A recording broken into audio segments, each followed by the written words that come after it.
What we're about to do now is invite another speaker, another one of our volunteers. So I'm just going to see if June is available. June, I'm about to make you co-host, so you should be popping up on my screen now.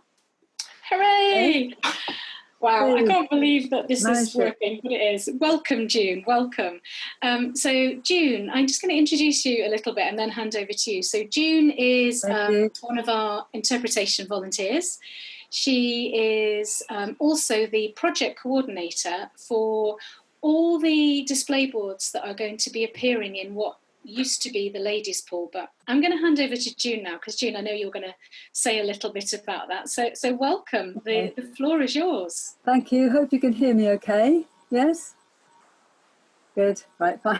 Yeah, it's very difficult speaking to you all when I can't see you, and so I just have to imagine you all there.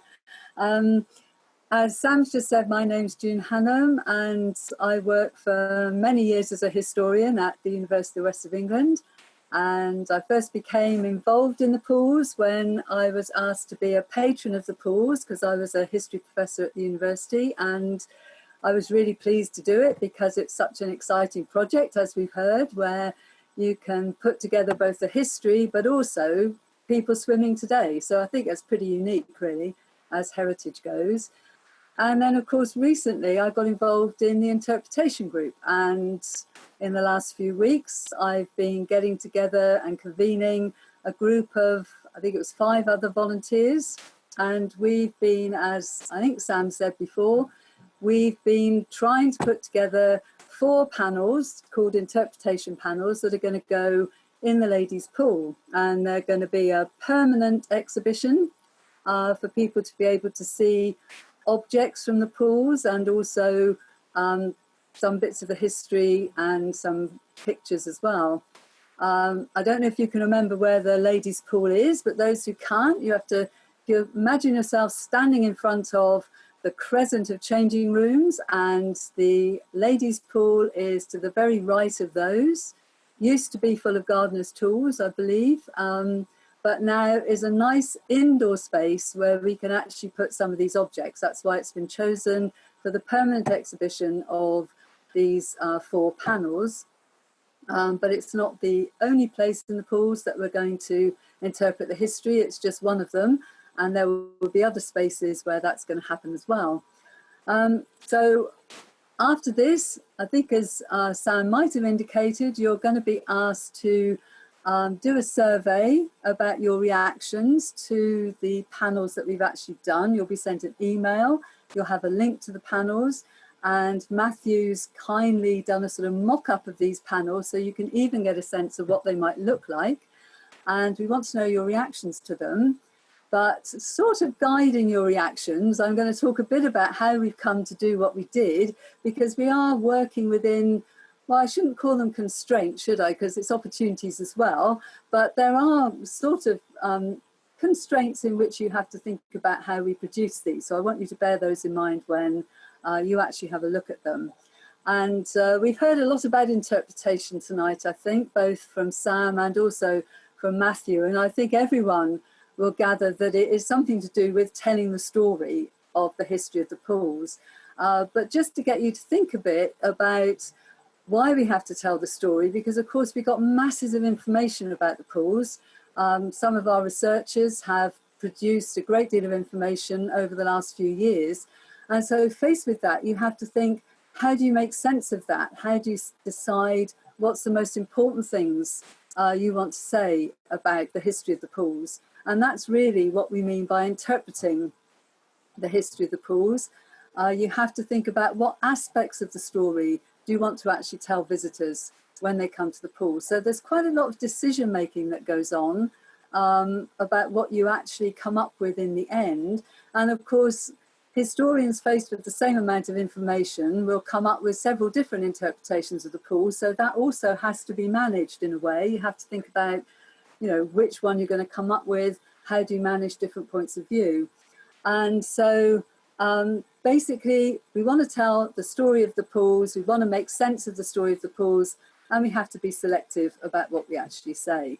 So I'm now going to say a little bit about how our little interpretation group, looking at these 4 panels, how we came to our sort of decisions about what we wanted to do, what's going to be on the panels, and also what we were trying to aim for when we looked at the history of the pools. I just consult my notes briefly as I go along so I don't forget anything that's desperately important. I suppose the first thing is we had to decide between us what kind of things were going to go on the actual panels. How were we going to pare down this enormous history into 4 panels? And so we were guided by a number of things. I mean, one of which was historical significance, because you do have to make some decisions about what you think are the most important things to say about the pools. Secondly, there is an interpretation plan, and there were a number of different themes that have been raised in the plan, so we had to look at those. One of them, as one might expect, is the built history of the pools. It's so unique. Secondly, we needed to look at the social history of the pools, in particular swimming and so on. We needed to look at water. How did water affect all sorts of aspects of the pools, particularly health and well-being? And of course, we also wanted to put it in the context of Bath itself, the wider context of all those years in which Bath has had a relationship with water, bathing and swimming. So those are 2 of our issues. A third one was that we needed to look at the restoration of the pools and how we came to get the lottery money. And finally, and something that I think came out a lot in Matthew's presentation, we needed to think what would spark people's interest. And obviously all of you, or a high proportion of you, have also thought that that's the main thing and main purpose of doing some of the interpretation of the pools, is to spark interest. So then we had to think about, how do we spark that interest? How do we get people to want to find out more? And finding out more, I think, is the important thing, because we clearly can't tell in detail the history of the pools, not at the pools itself. So we need people to actually want to go and find out more, and we are going to have more on the website. Linda Watts is writing a book. I'm sure we'll have pamphlets and other things, but you've got to have people wanting to go and find out more in the first place. So what do we have to think about in terms of sparking this interest? Well, the first thing, of course, we had to think about, which came up in the presentation just now, is just the sheer differences between people who are going to come to the pools. So you have to think about appealing to young people, other ages, people from different social backgrounds, economic backgrounds, education, people coming for different purposes. So some people are coming just to swim, whereas other people are coming because they're really interested in heritage, and they might come from not just Britain, but all over the world. So all of that makes you think, how are we going to approach these panels?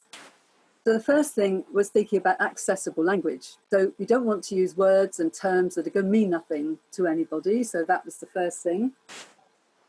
The second, we wanted the stories of the pools to find some that were fun, that would actually grab people's interest straight away, as well as having things that might seem a bit less fun.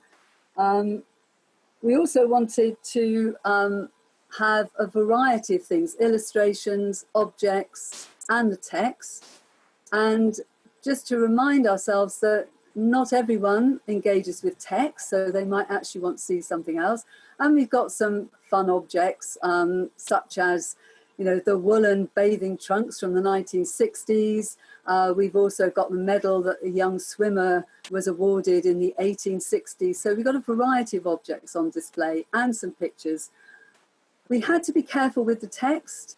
We're usually limited to about 150 words, and that's partly because of the size of the panels, but also because research has shown that people can't cope with a great amount of text before perhaps they lose interest and want to go off to something else. So that has to be borne in mind as well when you're looking at these panels.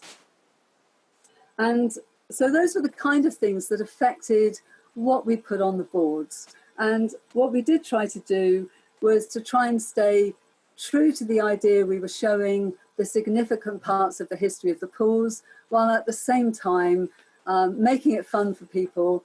And I hope you think we've done the two things. But what was really a gift to us, of course, was having a very significant figure of the pools who was also fun. And that's Captain Evans, of course. And who couldn't be inspired by seeing this rather eccentric man who was superintendent of the pools in the 1860s, wearing his top hat, going up onto a high diving board, jumping in, having big spectacles, and pulling his baboon with him. So really, he was a gift to us to put on these panels. So when you're looking at the panels after this meeting, I hope you'll try and remember our remit, and also particularly to think about, have we inspired people to want to find out more about the pools? Okay, that's it. Thank you. Oh, lovely. Thank you, June.